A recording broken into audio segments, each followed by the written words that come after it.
Allahu Allahu Allahu Allah. Yang dibutuhkan dari Anda sebagai seorang muslimah ini kebutuhan dasar, mencetak kader-kader ulama di rumah Anda. Itu yang dibutuhkan.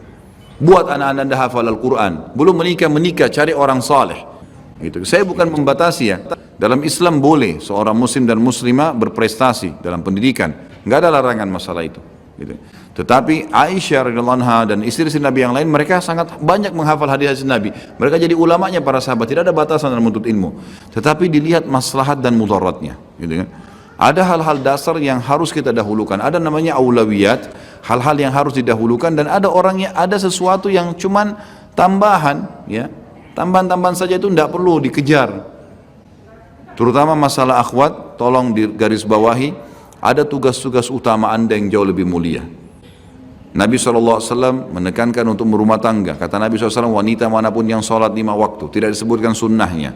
Puasa Ramadan, tidak disebutkan puasa sunnahnya. Dan melayani, mentaati suaminya pada hal yang ma'ruf. Pada saat meninggal disuruh, dibolehkan memilih dari 8 pintu surga yang mana dia mau.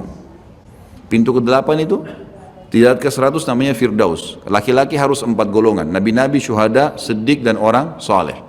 Nabi-nabi ini saya sama teman-teman sudah nggak bakal bisa dapat, gitu kan? Mustahil.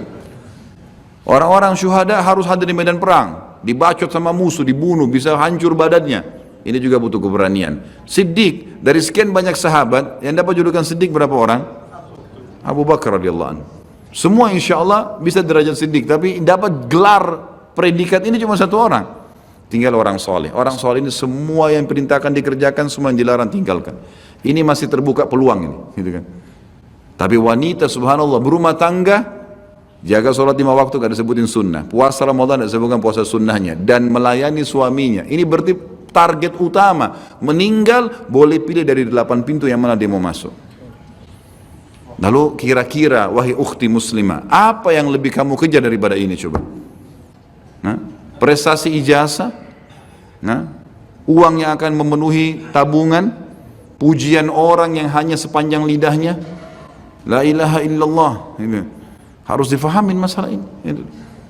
Jadi ini target, ada target-target. Ini aulawiyat namanya, sesuatu yang baik.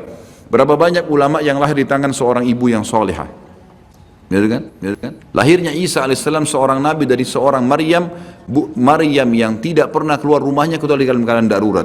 Sampai kalau Maryam keluar, semua orang situ tahu, oh ini Maryam keluar, karena jarangnya keluar.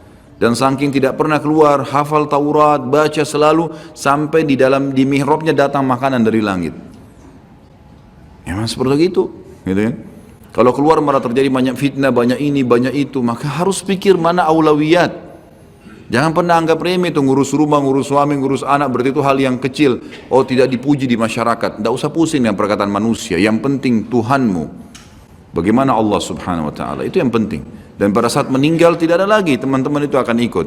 Sekali lagi sebagai penutup, pujian orang dan cacian orang sepanjang lidahnya, jangan terpengaruh. Kamu hebat ya, kamu cantik ya, kamu kaya ya, kamu pintar ya, kamu ini. Mau diapain setelah itu? Apa yang didapat itu? Enggak ada. Enggak ada sama sekali, apa yang mau dikejar gitu kan?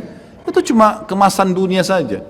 Yang penting kita pikirkan bagaimana kita selalu berbuat hal-hal yang positif.